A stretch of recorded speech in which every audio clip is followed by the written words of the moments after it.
Hi, I'm going to show you how to make a to-do list using a Firestone database. So here, I'm going to show you how it works first. So this is a simple to-do list. So if you type in something like eat a fish and then you add the task, it adds it to the task list. And let's say, oh, I misspelled this one. I need to make it not capital. I can do that and save it. So adding task, editing task, and then, oh, I did this one, so I can get rid of it. And you can obviously see the tasks, so you can view them. And let's say you finish a task, you can click it, and it'll mark it through. And no matter what you do, they'll always be here, because the information is stored over here in the cloud database. You can click on the task and click on the individual task to get the information about them and see if they are completed or not, And that's the basicness of part of the program. So that brings us over to the actual code.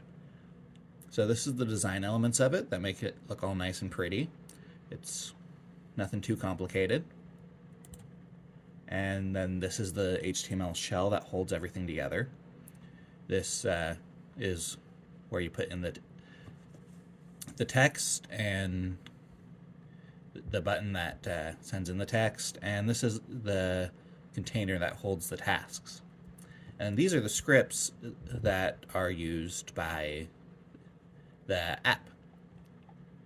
And the app JavaScript is the one we're going to be looking at next.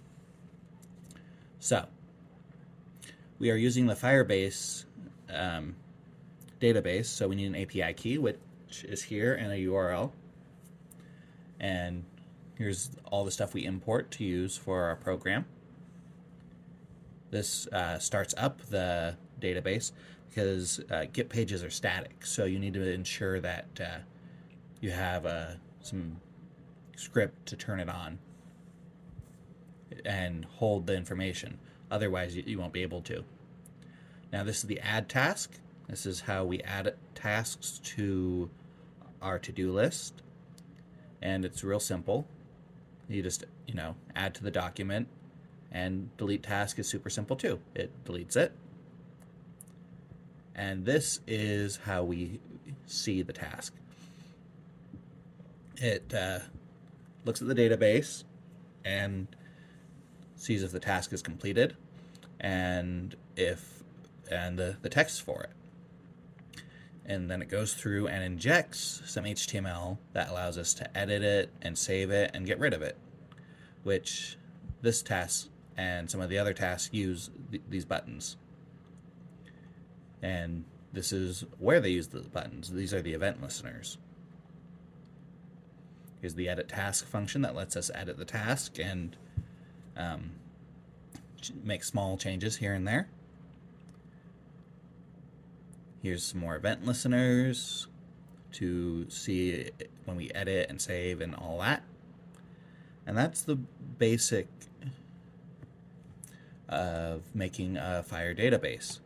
Now you need to make sure that you sign up on the database site so that you can get a working API and URL. The ones that I have here in this program won't work for you. You'll have to get your own. And you have to make sure that you have the right programs installed on your Visual Studio so that it can run Java. Okay, hope you have a great day. Bye.